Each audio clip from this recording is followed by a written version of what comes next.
di Masjid Baitur Rahman dalam rangka kita melaksanakan perintah Allah Subhanahu wa taala salat fardhu subuh berjamaah dan dilanjutkan dengan majelis ta'lim. Tak lupa pula selawat berangkaikan salam kita sanjung sajikan kepada junjungan alam Nabi besar Muhammad sallallahu alaihi wasallam. Allahumma salli ala sayyidina Muhammad wa ala ali sayyidina Muhammad. Mudah-mudahan dengan kita memperbanyak selawat besar harapan dan dambaan kita semua digolongkan menjadi umat Nabi Muhammad. Mudah-mudahan dengan kita memperbanyak selawat, insyaAllah kita mendapatkan syafaat di yaumil akhir kelak. Amin amin ya rabbal alamin. Bapak-bapak, ibu-ibu, jemaah salat subuh, jemaah majelis ta'lim yang rahmati Allah Subhanahu wa taala. Alhamdulillah, pagi hari ini seperti biasa jadwal pengajian kita. Alhamdulillah Ustaz telah hadir bersama kita. Untuk itu mari sama kita buka acara ini dengan mengucapkan lafaz basmalah. Bismillahirrahmanirrahim. Pada Ustaz kami persilahkan. أعوذ بالله السميع العليم من الشيطان الرجيم بسم الله الرحمن الرحيم السلام عليكم ورحمة الله وبركاته. نويت الأربعين نويت الأصلح نويت السلوك نويت الخلوة نويت الاعتكاف نويت الرياضة نويت ذكر الله نويت التقرب إلى الله نويت الإيام سنة نويت طلب العلم التعليم والتعلم نفر الكفالة وانتظار الشروق بهذا المسجد لله تعالى إلهنا أنت الموصول ورضاك مطلوب لعبد محمدك ومعرفتك لرضا الله تعالى إلى حضرة النبي المصطفى محمد رسول الله صلى الله عليه وسلم وعلى آله وأصحابه الكرام ونحن إخواننا من الأنبياء والمرسلين ومن شرائعهم ونادر بعض الأموال والشيخ من طريق بنصر اليد العلي خالص من الأمة والطريق والوطن الحليوة شيخ بن زبد محمد سلم خالد والسلطان الأنبياء شاء الله فضل الإستاذ والسلطان وشيخ وعنه وقصر خالد مولانا المرسل شمس الرباني الأستاذ وعلي وشيخ مستقامات وسلم سادتنا أستاذنا الصديقين وإلى سيدنا المهدي عليه السلام خليفة الله إلى أرواح العلماء فقهاء الشهداء والأولياء والصالحين والأرواح المفسرين والمحدثين والموحدين والمحققين والعارفين بالله والمجاهدين في سبيل الله المكان وبالحضرة الشيخ محمد بن علي النسيم الشافعي العاشر المكي سير الله لنا ولكل النية ولنا واتصاله الفاتحة. أعوذ بالله من الشيطان الرجيم بسم الله الرحمن الرحيم الحمد لله رب العالمين الرحمن الرحيم مالك يوم الدين إياك نعبد وإياك نستعين اهدنا الصراط المستقيم صراط الذين أنعمت عليهم غير المغضوب عليهم ولا الضالين آمين. الحمد لله الذي أمرنا بالاتصال في العبادة وبالتسهل وباليسر على كل ما نوى من عمل الصالح. أشهد أن لا إله إلا الله وحده لا شريك له وأشهد أن محمدا عبده ورسوله. اللهم صل وسلم وبارك على حبيبك الكريم سيدنا محمد وعلى آله وأصحابه ومن تبعهم بإحسان إلى يوم الدين. أما بعد قال الله تعالى بسم الله الرحمن الرحيم طه ما أنزلنا عليك القرآن لتشقى. وقال تعالى يريد الله بكم اليسر ولا يريد بكم العسر. صدق الله العظيم. Jamaah subuh rahimakumullah, bersyukur kita kepada Allah Subhanahu wa taala serta salawat dan salam kita sampaikan kepada baginda Rasulullah Muhammad sallallahu alaihi wasallam. Pada kesempatan subuh ini kita akan membahas satu bab baru di dalam kitab Dalilul Falihin fi Syarhil Riyadhis Shalihin dalam bab al-iktisad fil ibadah. Al-iktisad fil ibadah artinya tawassut, bagaimana beribadah melakukannya dengan semudah-mudahnya, tanpa berlebihan juga tanpa terlalu memudah-mudahkan. Artinya melaksanakan ibadah pada posisi pertengahan, tidak terlalu memaksakan diri dan juga tidak terlalu memalaskan diri. Namanya al-iktisad atau at-tawassut. Ada suatu Nabi mengatakan khairul umuri awsatuha, sebaik-baik segala urusan yang dilakukan itu adalah yang tengah-tengah, yang pertengahan. Artinya di dalam setiap ibadah ada orang yang melakukannya berlebih-lebihan, tidak memandang mana yang paling utama terlebih dahulu harus dia lakukan, atau terlalu santai-santai, tidak peduli untuk mengejar sebuah nilai-nilai untuk meningkatkan derajatnya di sisi Allah Subhanahu wa ta'ala.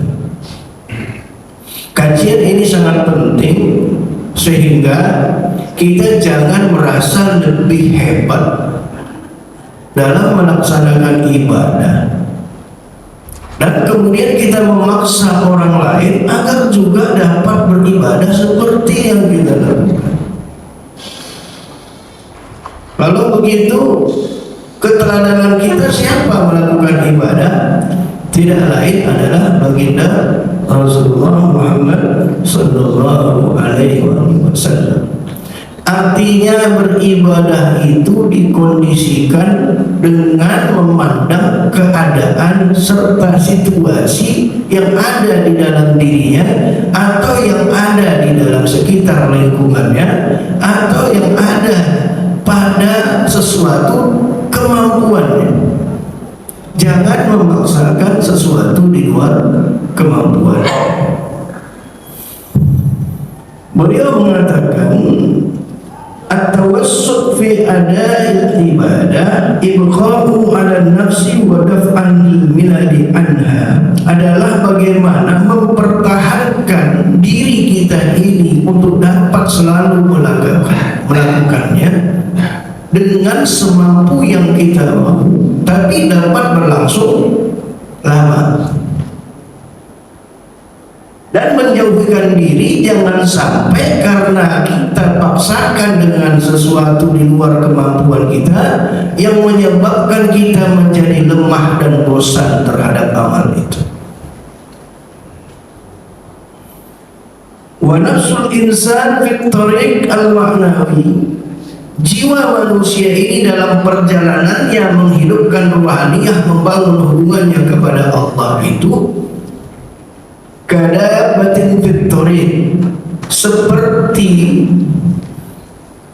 binatang yang dijadikan suatu alat untuk melakukan sesuatu, tapi orang memaksakannya agar sesuatu itu cepat diraihnya, tapi dibuatnya kendaraannya itu atau binatang kendaraannya itu diisinya penuh dengan barang-barang yang menyebabkan jalan kendaraan ini, binatang ini menjadi lambat dan akhirnya kadang-kala nggak sampai kepada tujuan. Sama dengan kita, karena kita paksakan terakhir lemah. Kalian lama-lama ditinggalkan. Dipaksakan satu hari baca Al-Quran 10 juz, dijadikan sebuah sepuluhan yang memaksakan katanya, padahal tidak dia mampu. Akhirnya begitu nggak tercapai dia jadi malas. Ini adalah salah satu cara setan menggoda manusia di dalam ibadah, adalah bagaimana setan ini memberikan sumbu semangat untuk dapat melakukan di luar batas kemampuannya, sehingga begitu dia sudah melakukan karena kurang daripada tujuan yang benar, akhirnya bosan dan tertinggallah amalan itu. Maka yang hal-hal yang berlebihan seperti ini diibaratkan keledai yang diisi dengan benda-benda yang sangat berat, sehingga terputuslah perjalanan di tengah jalan dan tidak sampai kepada sebuah tujuan. Tujuan kita ingin dekat sama Allah dalam ibadah itu. Tujuan kita ingin membangun hubungan kepada Allah semaksimal mungkin yang kita mampu, semaksimal yang kita mampu, jangan semaksimal di luar kemampuan. Ingat, beda ya. Karena Allah bilang la yukallifullahu nafsan illa usaha. Apa yang kita berat-beratkan diri di dalam ibadah bahkan sampai membawa sebuah ancaman kematian baginya. Udah tahu sakit dipaksa puasa, ya ngapain? Sedangkan agama memiliki keringanan, kenapa harus berat-beratkan? Yassiru wala tu'assiru. Mudahkanlah segala urusanmu, jangan engkau bersulit-sulit di dalam melakukannya. Karena Allah Subhanahu wa taala juga berfirman, yuridullahu bikumul yusra wa la yuridu bikumul usra. Allah itu ingin kepada kalian agar menyertakan ibadah itu dengan segala bentuk kemudahan yang diberikan Allah kepada kita. Dan Allah tidak menginginkan kamu melakukannya menjadi sebuah beban dan kesulitan. Ini penting. Ada sebuah kisah menarik. Ini di dalam satu hadis yang diriwayatkan oleh Aisyah. Beberapa riwayat tentang orang-orang yang berlebihan dalam beribadah, kemudian Rasulullah SAW menegurnya. Anna Nabi sallallahu alaihi wasallam dakhala 'alaiha wa 'indaha imra'ah. Suatu saat Nabi masuk ke dalam rumahnya dan dia dapatkan di dalam rumahnya ada seorang perempuan bersama Siti Aisyah sedang melaksanakan salat. Qala man hadhihi? Rasulullah bertanya kepada Aisyah, wahai Aisyah, siapa dia ini? Qalat hadhihi fulanah. Dia adalah seorang perempuan. Di sini tidak disebutkan siapa perempuan itu. Tadkuru min sholatiha, dia melakukan sholat di malam hari sampai enggak tidur-tidur. Sholat enggak tidur, kira-kira ibu bangun dari habis isya sholat terus enggak tidur-tidur. Rasulullah bilang apa? Qala mah alaikum bima tutikhun.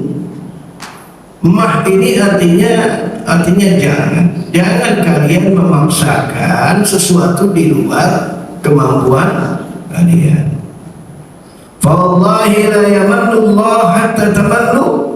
Dan maka demi Allah, Allah itu tidak akan pernah bosan kepada kalian memberikan ganjaran selama kalian tidak bosan melakukannya atau malah meninggalkan.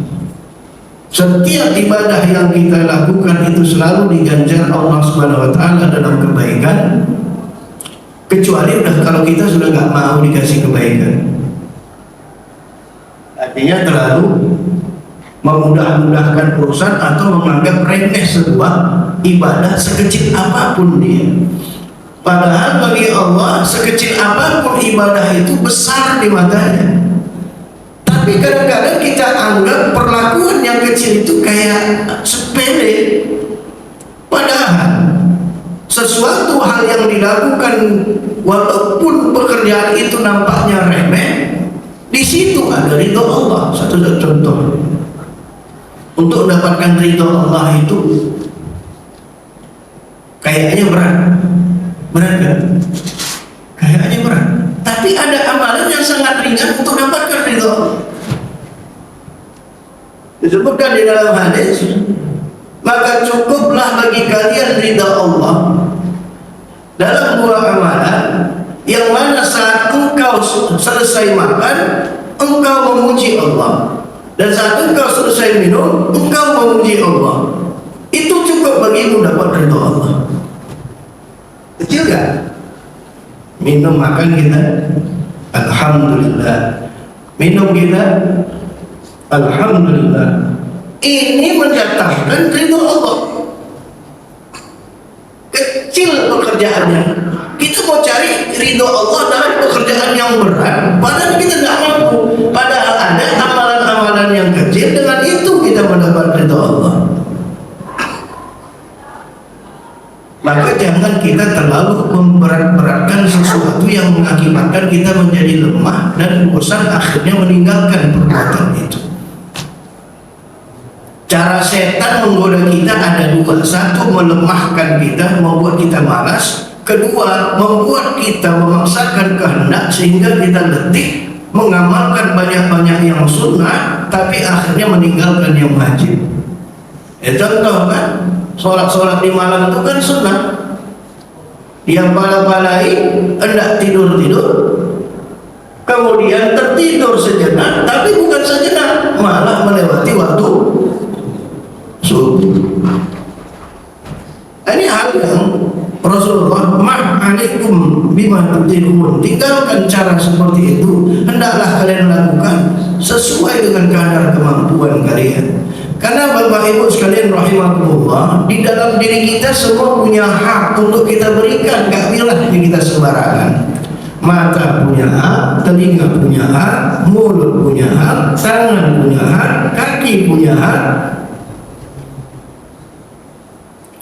kemaluan juga punya hak, perut punya hak. Semua di dalam jasmani kita ini punya hak untuk mendapatkan sisi ibadahnya.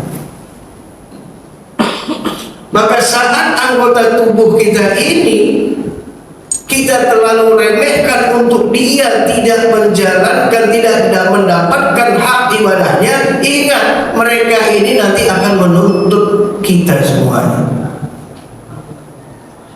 Jangan tinggalkan 7 anggota tubuh kita dalam beribadah, walau sekecil apapun amalan itu yang bisa kita lakukan. Dan jangan juga terlalu memberat-beratkan sehingga membawa rusak pada anggota tubuh yang lain yang tak bisa kita lakukan. Ini penting. Nih, dalam hadis ini disebutkan Allah tidak akan pernah bosan memberi kepadamu semua kebaikan-kebaikan di sisinya itu, selama engkau mau melakukannya dengan sebenar-benarnya. Maka kata Rasulullah selanjutnya apa? Wa kana haqqud din ilaihi ma dawama sahibuhu alaihi.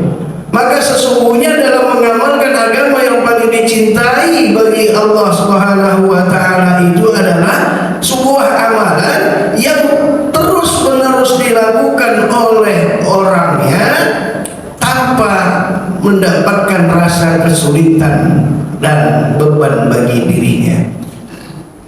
Artinya kalau kita misalnya kalau kita sholat sunnahnya itu ya dapat 2 rakaat, ya 2 rakaat, jangan sampai menyebabkan celaka bagi kita.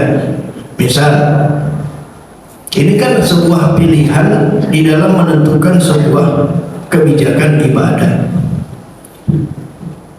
Apa yang terjadi dalam kisah Juraid?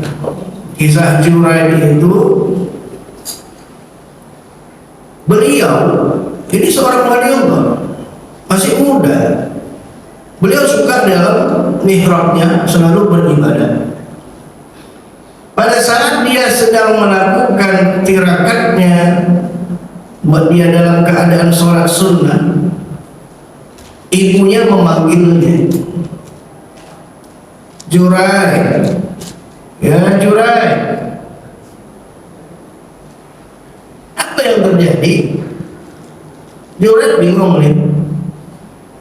Ku selesaikan dulu urusan sholatku atau ku penuhi panggilan ibu. Juraid dia sedang melakukan amalan sunnah, sedangkan panggilan ibunya wajib untuk dia jawab sesegera mungkin, walaupun dengan membatalkan sholatnya. Maka sholat sunnah kita harus kita batalkan kalau ada yang lebih wajib, dan harus segera kita lakukan. Jangan memaksakan diri menyelesaikan sunnah yang menyebabkan hilangnya kewajiban. Memenuhi panggilan ibu wajib. Kalau sampai ibu itu kecewa, marah, maka amal sunnahnya menjadi maksiat bagi dirinya. Karena sunnah yang wajib dia tinggalkan, itu salah. Artinya ibadahnya terlalu berlebih-lebihan, menganggap ini harus diselesaikan dulu pilihan.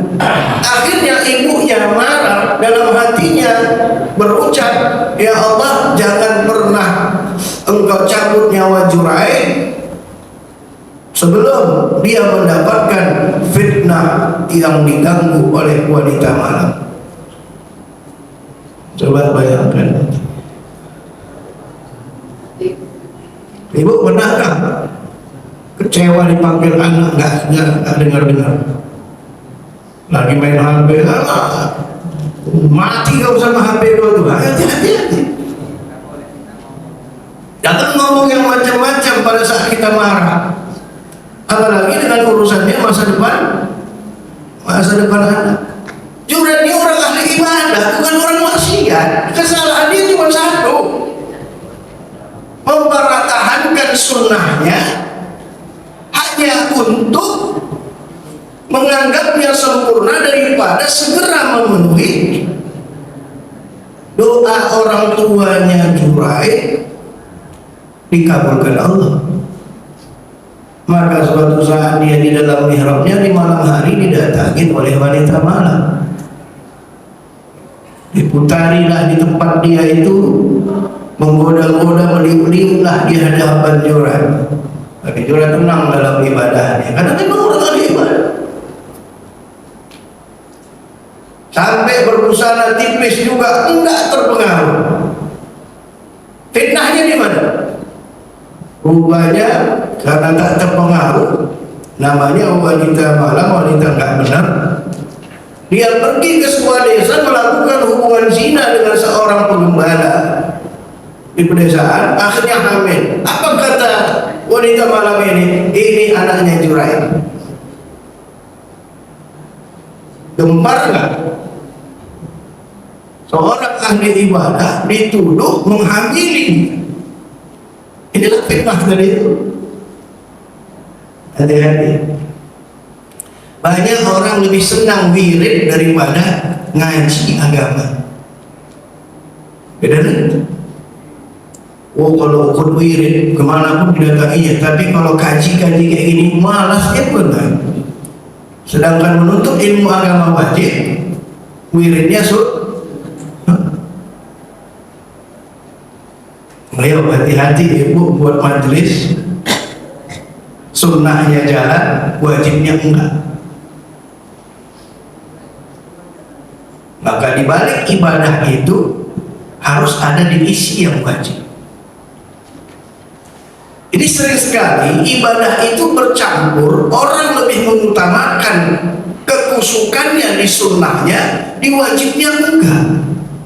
Di wajibnya cepat-cepat, di sunnahnya lama karena permohonannya banyak. Ini dalam ibadah-ibadah. Maka yang terpenting Bapak Ibu sekalian, al-iktisad atau wasut fil ibadah itu harus dengan dasarnya ilmu yang benar. Kalau ada satu kitab yang bagus, kalau Bapak Ibu mau ambil dan sebagai bacaan, itu adalah karangan seorang penulis Mesir yang bermazhab moderat.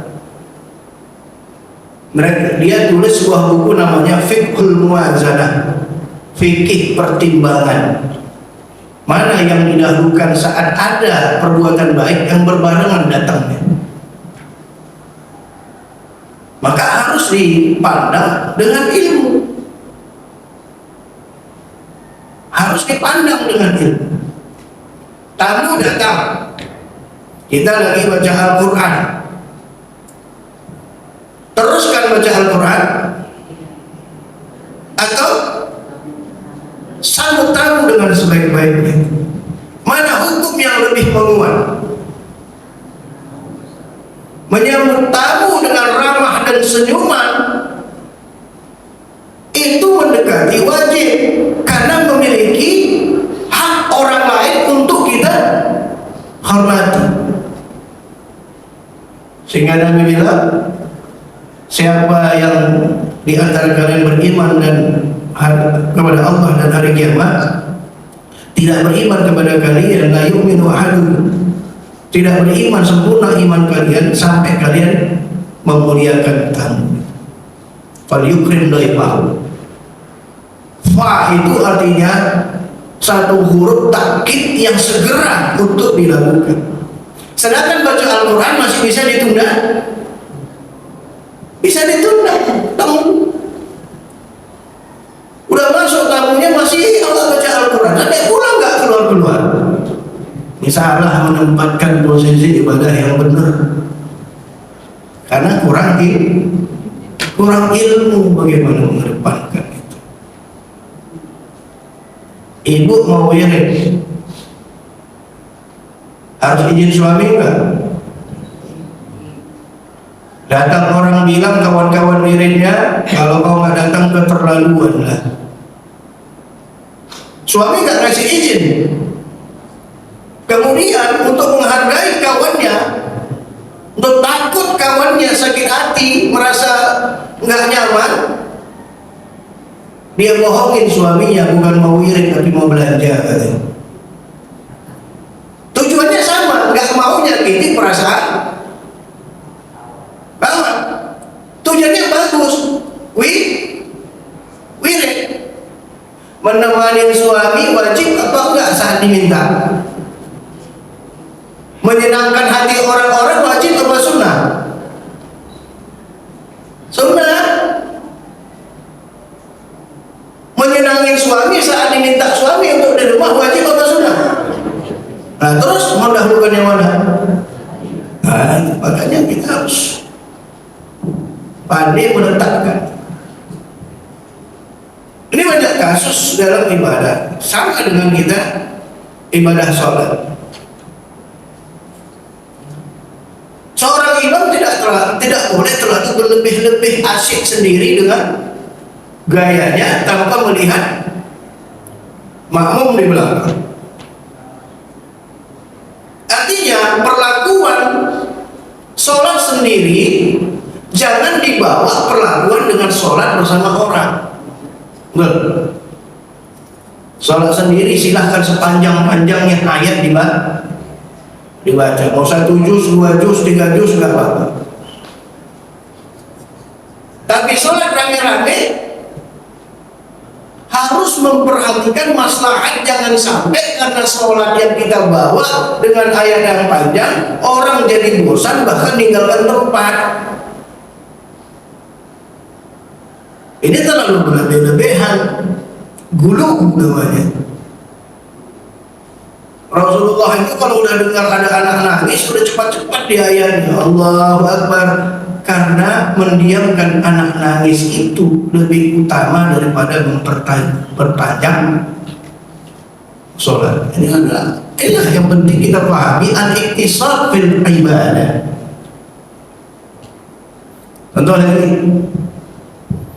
ibu puasa, kemudian suami berbuka, kemudian suami minta ibu berbuka, ibu mau nggak?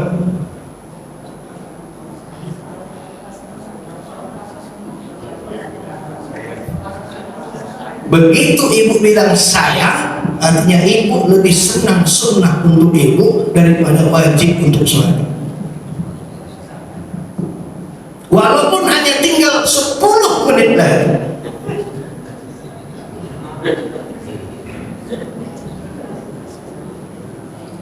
Karena tidak ada tawar-menawar dalam urusan wajib. Kalau urusan sunnah masih ada tawar-menawar. Ini karena kurang ilmu, dianggap sayang. Padahal kalau dia buka, pahala puasa sunnah sunnahnya sudah dia dapat, dan pahala mematuhi suami juga dia dapat. Yang penting Bapak Ibu dalam ibadah itu adalah benar ilmunya, benar isi hatinya, benar tujuannya. Sekecil apapun yang kita lakukan, kata Rasulullah, la tahtaqiranna minal ma'rufi syai'an. Jangan pernah kalian meremehkan sekecil apapun sebuah kebaikan, walaupun hanya menyingkirkan sesuatu yang berbahaya di jalan. Ada suatu hadis disebutkan tentang banyaknya jalan kebaikan yang lalu sudah kita bahas sebelum kita baca hadisnya. Apa di dalam hadis itu? Di surga ada dilihat orang yang sedang menikmati surga. Apa sih amalannya? Pada biasa-biasa aja orang, dia pernah menyingkirkan sebatang pohon yang jatuh di tengah jalan untuk agar jangan sampai kaum muslimin berbahaya di dalam perjalanannya. Itu sudah cukup baginya surga diberikan Allah. Boleh capek-capek beramal yang tinggi-tinggi, ngasih donatur masjid ke sana banyak-banyak, ngasih apa, tapi abangnya kelaparan. Mana didahulukan? Mana didahulukan? Ngasih kawan atau ngasih adik atau apa? Kawan tuh senang dibuatnya, adiknya kelaparan, keguguran, dia menahan lapar. Utamakan dulu yang terdekat dari darahmu, barulah setelah itu orang-orang yang terdekat darinya. Ini adalah keutamaan, kebahagiaan al-iktisab bil ibadah. Jangan terlalu berlebih-lebihan. Maka di dalam Islam pun dalam urusan waris tidak boleh kita ngasih harta kita karena benci sama anak-anak, akhirnya tak ada ku kasih kalian sebuah warisan, ku kasih sama anak angkatku misalnya. Tidak boleh. Kalau ngasih anak angkat ada hukumnya, atau ngasih orang lain ada hukumnya. Cukup kau berikan sepertiga, gak boleh lebih. Kalau lebih kau menyakiti perasaan yang lain yang punya hak. Al-iktisab itu sering sekali kita langgar gitu. Kebalikannya apa? Meremeh-remehkan hal ibadah. Alah nanti juga bisa. Itu namanya meremehkan. Terlalu menganggap mudah urusan ibadah dan menganggap yang terpenting adalah apa yang dalam pikirannya. Maka jangan sampai kita melakukan kebaikan sekaligus kemudian selanjutnya kita tinggalkan. Maka yang paling benar adalah mulai dari yang terkecil sampai membiasakan diri. Contoh, dalam urusan ke masjid, jangan dulu cari yang jauh-jauh. Sekarang ini masjid sini sedikit orangnya, masjid sana banyak orangnya. Ibu tetangga masjid sini, mana yang bapak ibu dahulukan, masjid sini atau masjid orang? Sini, karena sedikit lah, gak mau lah sananya. Berarti bapak ibu termasuk orang yang membuat masjid ini kurus. Maka ramaikanlah walaupun hanya 3-4. Karena yang dilihat Allah di dalam ibadah itu adalah memakmurkannya. Walaupun hanya dirimu berdua, tapi engkau gak ingin masjid ini kosong. Karena kalau kosong gak ada yang azan pada saat waktu-waktu sholat, maka seluruh kampung menjadi terlaknat di hadapan Allah. Maka kalau kita berpikiran yang sama, berarti kita termasuk orang yang meremehkan dalam hal kedudukan masjid. Ya pernah gitu. Aduh, di sini cuma 2 orang, di sana katanya semakin banyak orangnya semakin banyak pahalanya. Itu lain lagi kajinya. Mana mendahulukan pahala sama menutupi jalannya dosa. Mana lebih mulia? Mencegah untuk tidak berdosa dan berusaha untuk melakukan ibadah, pahalanya lebih tinggi mana? Mencegah untuk tidak berbuat dosa. Maka dengan kita isi masjid tadi, maka seluruh kampung teraman daripada walaupun awak yang azan, awak yang imam, awak yang makmum. Nah, itu. Jadi ada satu istilah usul fiqh, mana yutraku lahu wa la yutruku lahu. Mana yang tidak bisa dilakukan semuanya dengan sempurna, jangan pula karena itu kau tinggalkan semuanya. Oke. Ya, Bu? Paham ya? Jadi hadis yang kita bacakan tadi dari Aisyah tentang seorang perempuan yang sholat nggak tidur-tidur, kata Rasulullah, "Ma, alaikum bima tutiqun." Nggak boleh begitu, jangan begitu, nanti jadi bosan, subuhnya bisa hilang.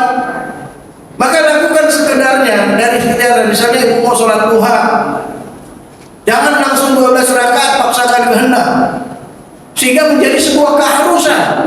Nah, ini jadi masalah. Yang tidak akan berubah tingkatan sunnah menjadi wajib. Ya kalau sunnah, sekedar apa yang bisa kita lakukan saat itu.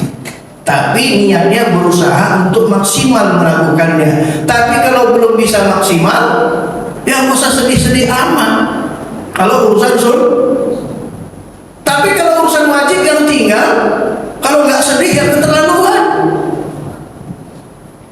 Dia lebih sedih tinggal ibadah sholat duhanya dibandingkan tinggal jemaah subuhnya. Ini terbalik. Sholat sunnah duha itu bukan sampai kepada sunnah muakkad, tapi sholat berjemaah di masjid sunnah muakkad. Bahkan sebagian mengatakan wajib. Kalau sengaja tanpa ada sebab meninggalkannya maka dihukum dosa. Jadi ini dulu ya, sampai nanti kita ada pertanyaan, silahkan nanti bertanya. Tapi kita baca satu hadis lagi lah yang berhubungan dengan hadis ini. Ini hadis Anas radhiyallahu anhu tentang menceritakan 3 orang yang rajin ibadahnya, yang pada saat itu datang ke rumah Nabi bercerita tentang ibadah mereka. Bangga mereka ceritakan. Yang satu bilang, aku sholat nggak tidur-tidur. Bangga pula cerita. Dan aku terus melajang nggak nikah-nikah karena untuk mementingkan ibadah. Dan aku puasa nggak ada bukanya, terus puasa sampai seberapa aku mampu untuk tidak berbuka. Jadi puasa apa itu? Puasa pati geni.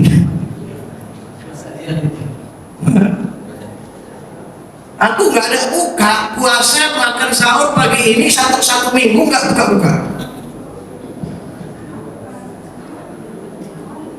Ini soal di hadis ini. Bangga mereka ceritakan ini, apa kata Rasulullah? Kena tegur. Maka Rasulullah bilang,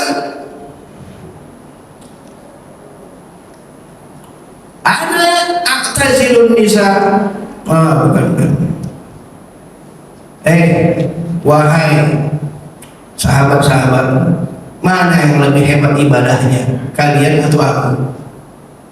Ini masuklah egonya Nabi untuk menundukkan orang yang sombong dengan ibadahnya, harus disombongi dengan ibadah Nabi. Mana yang lebih hebat ibadahnya, aku atau kalian? Ya engkau lah ya Rasulullah. Kalau memang aku lebih hebat ibadahnya, wallah, kata Rasulullah, wallah inilah akhsyakum lillahi wa atqakum. Aku ni orang yang paling takut sama Allah dan paling takwa sama Allah.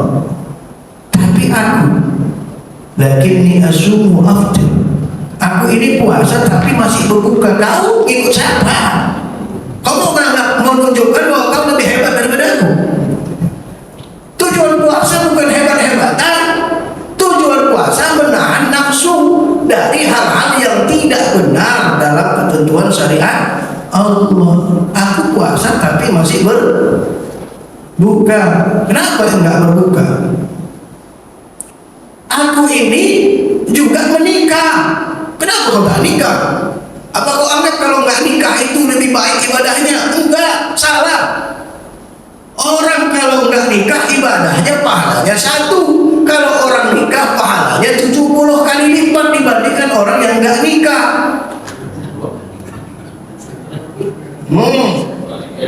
Jadi lebih enak nikah apa sendirian?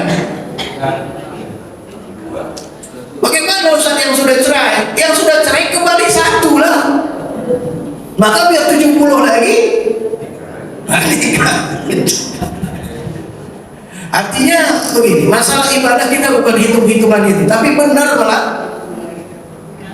Aku ini nikah loh. Tujuan nikah untuk apa?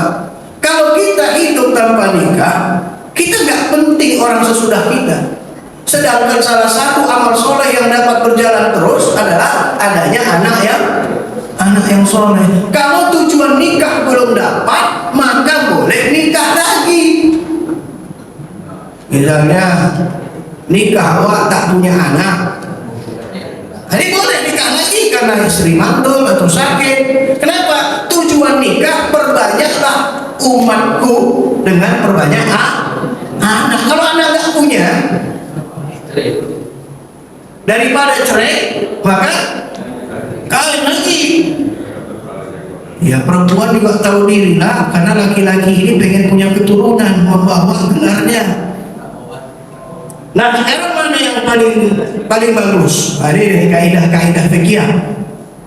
Bertahan dengan tidak punya anak, bercerai, atau cari yang subur.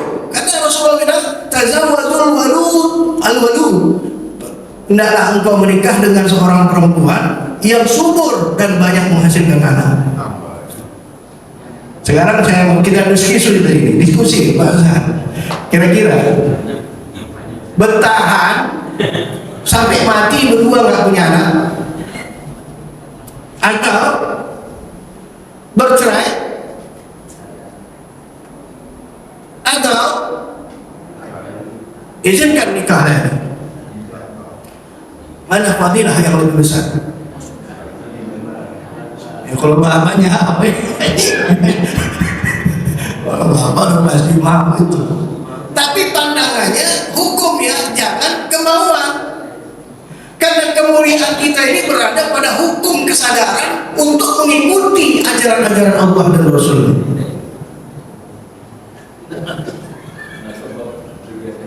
Lebih banyak orang milih mana?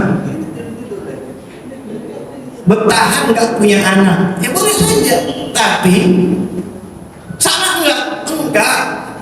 Memaksakan kehendak enggak? Ya terlalu memaksakan, karena tujuan nikah 1 ibadah sudah dapat, 2 menghindari kelakuan berzina. Kalau istri sudah sakit-sakitan, mandul, nggak bisa memberikan kepuasan, kalau istri bilang nggak boleh abang nikah lagi, zalim nggak? Dia nggak bisa lagi memberikan haknya. Mana lebih baik, menghindari dosa atau mendapat pahala? Maka Siti Sarah sadar, aku nggak bisa kasih keturunan. Siti Sarah bilang, wahai suamiku, kau carilah perempuan lain. Sarah yang mencarikan untuk dapat Siti Hajar. Sini bang, aku nikahkan abang sama dia. Wah, dapat istri kayak gitu cocok. Tapi syaratnya tadi apa? Karena tujuan syariah belum terus kemana harta? Kemana harta? Terus siapa yang doakan kita setelah mati?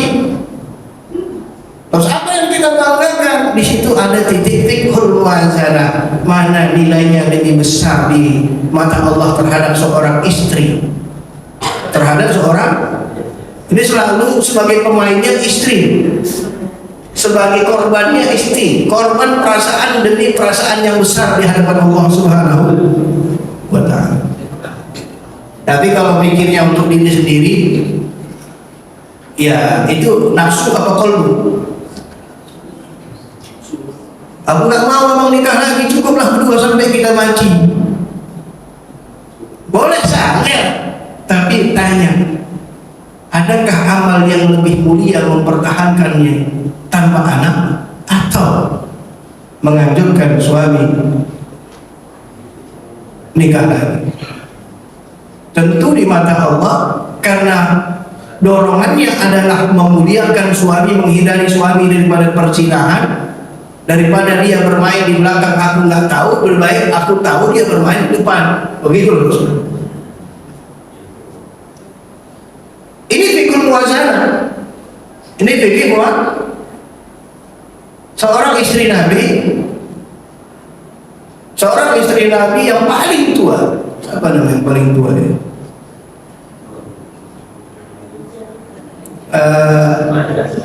Ya, siapa? Oh, yang paling tua. Maksud saya yang paling tua, yang paling jelek. Yang sudah ujur. Nikah istri Nabi itu ada yang sudah tua-tua dinikahi. Ya, apa namanya? Juwairiyah atau siapa ya?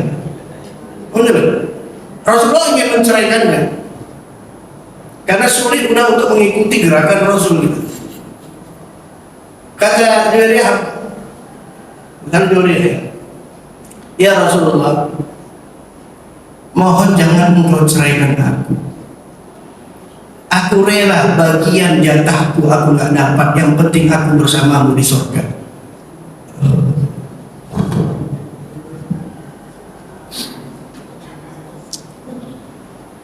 Ibu, kalau dalam hukum pernikahan, kalau ada pasangan kita kurang, tidak bisa memenuhi kewajibannya, boleh diceraikan? Kata suami, Dek, karena tujuan nikah tak dapat kudapatkan orang tua aku, terus berharap aku punya keturunan, maka dengan berat hati aku akan menceraikan engkau. Kalau begitu kata suami, apa kata ibu? Ibu sudah pakai prinsip, kalau abang nikah lagi, ceraikan aku.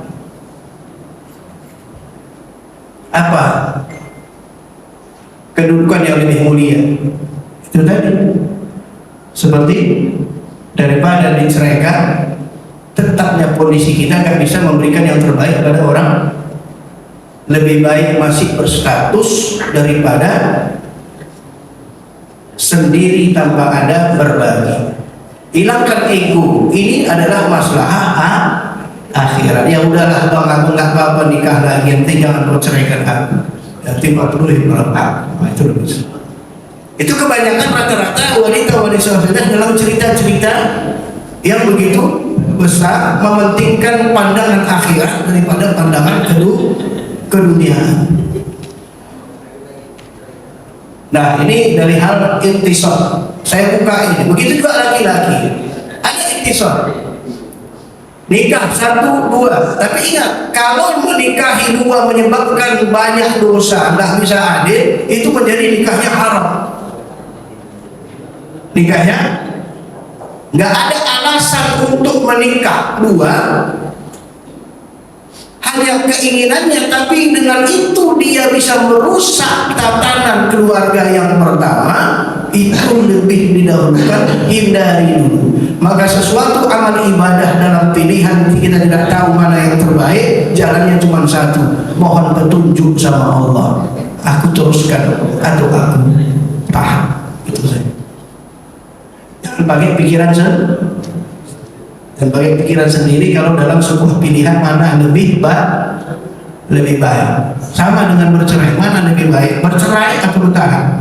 Mohon petunjuk sama Allah, biar enggak kita menggunakan nafsu dan logika kita sendiri. Itu saja dulu, kalau nanti ada pertanyaan kita buka pertanyaan. Dalam hal al-ikhtisar fil ibadah, dua hadis sudah kita bacakan bahwa tidak boleh berlebih-lebihan, harus sesuai mengikuti apa yang diberikan contoh oleh Nabi maupun sahabat-sahabat orang-orang yang soleh. Subhanallah bihamdik, nasyhadu an la ilaha illa anta, nastaghfiruka wa natubu ilaik. أعوذ بالله من الشيطان الرجيم. بسم الله الرحمن الرحيم. الحمد لله رب العالمين، والصلاة والسلام على أشرف الأنبياء والمرسلين سيدنا محمد وعلى آله وصحبه أجمعين. يا غفار الذنوب اغفر لنا ذنوبنا واجعلنا من المستغفرين المغفورين واجعلنا للأسحار المستغفرون برحمتك يا أرحم الراحمين. اللهم اجعل مجلسنا هذا أوله رحمة أوسطه نعمة آخره تكريمه ومغفرة، واجعل أوله صلاها وأوسطه فلاها وآخره نجاها. ربنا آتنا في الدنيا حسنة وفي الآخرة حسنة وقنا عذاب النار. وصلى الله على سيدنا محمد وعلى آله وصحبه وسلم. سبحان ربك رب العزة عما يصفون وسلام على المرسلين والحمد لله رب العالمين. والسلام عليكم ورحمة الله وبركاته. Bapak, Ibu-ibu yang ingin bertanya dipersilahkan. Ustaz, saya boleh bertanya? Ya. Assalamualaikum warahmatullahi wabarakatuh.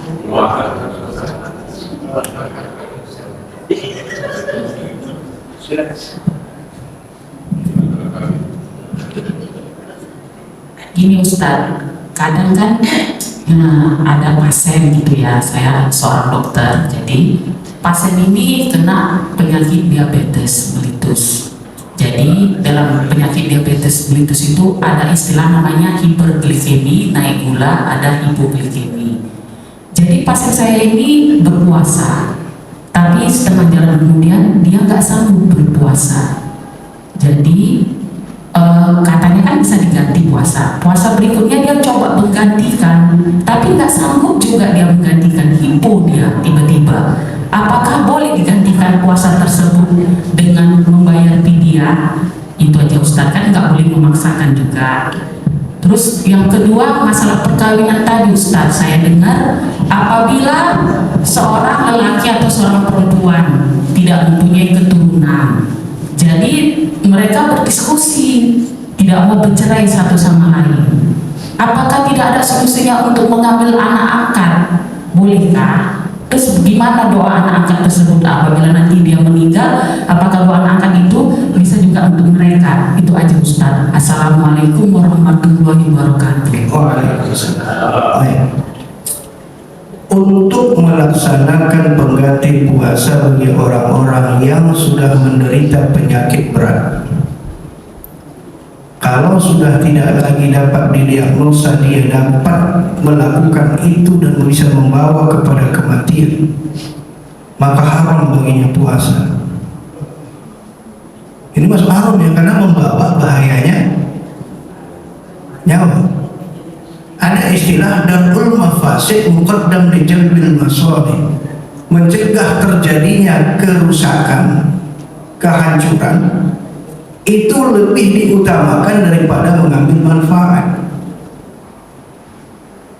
Mengganti puasa yang tertinggal wajib bagi yang memenuhi untuk dapat menggantinya. Maka solusinya kalau dia tidak lagi bisa menggantinya dengan puasa, ada dua caranya. Selagi dia hidup, gantilah dengan fidyahnya. Dan berjanji kalau nanti sudah sehat, tetap yang belum terlaksana menggantinya berpuasa. Kalau sudah meninggal, kewajiban masih berjalan apa enggak? Masih. Maka falyasum waliyuhu, hendaklah menggantikan puasanya walinya, ahli warisnya. Kalau ahli warisnya nggak sanggup untuk menggantikan puasanya, maka diganti dengan fidyah. Dihitung berapa banyaknya, kemudian dibayar. Kalau dua-duanya nggak sanggup, ganti fidyah nggak bisa, puasa nggak sanggup, sudah dimaafkan. Begitu kaidahnya. Nah, kemudian yang kedua apa tadi? Anak angkat. Ingat tujuan nikah berapa? Itu lain-lain sendiri. Itu kebaikan tersendiri. Hanya untuk mengobati perasaan saja. Yang itu. Tujuan nikah pertama menjalankan perintah ibadah. Maka hukum nikah itu ada 5. Bisa nikahnya wajib, bisa nikahnya sunnah, bisa nikahnya haram, bisa nikahnya makruh, bisa nikahnya boleh. Nggak semua nikah itu wajib, bisa jadi haram. Orang penyakit air disuruh nikah haram, karena membahayakan orang. Baik. Nikah sama wanita mandul, apa hukumnya? Nah jelas dia mandul, dia bilang nggak akan bisa punya melahirkan anak. Cuma aku cinta, nikahnya apa ini? Makruh.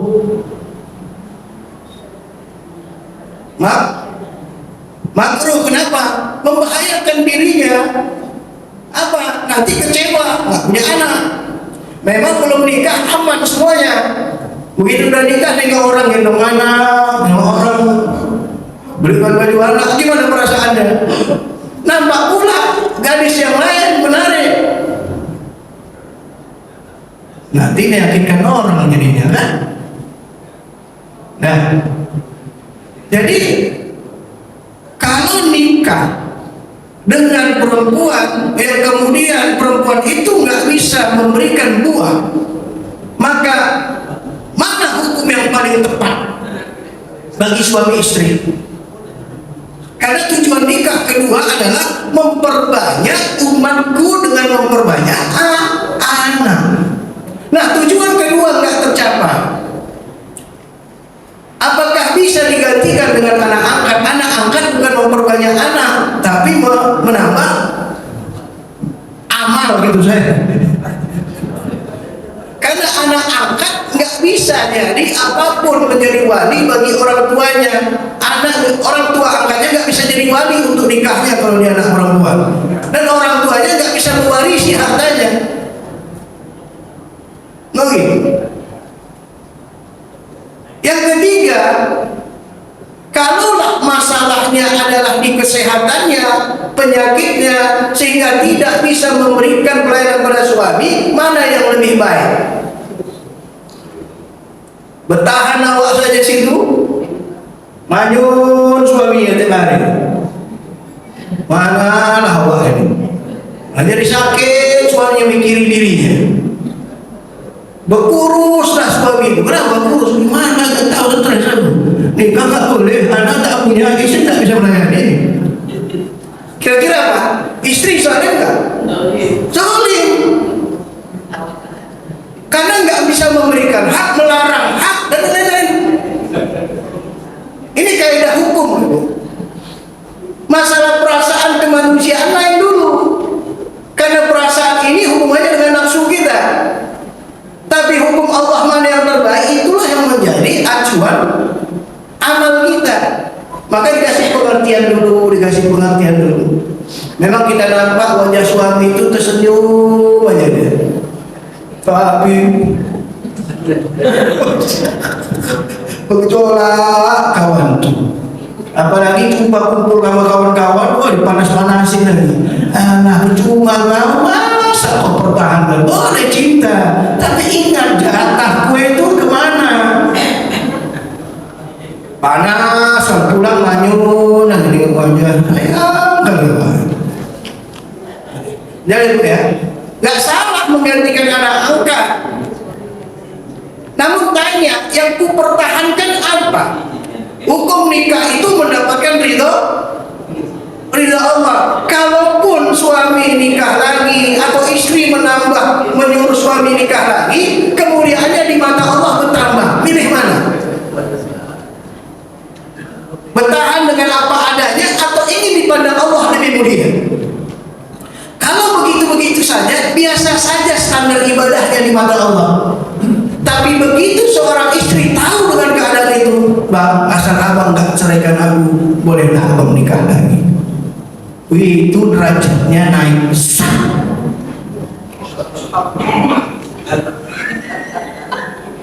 Betul, ini bukan hoax, Bu. Ini bukan hoax. Cuman mau nggak? Kalau nggak mau ya sudah. Bertahan apa hukumnya bertahan? Boleh saja.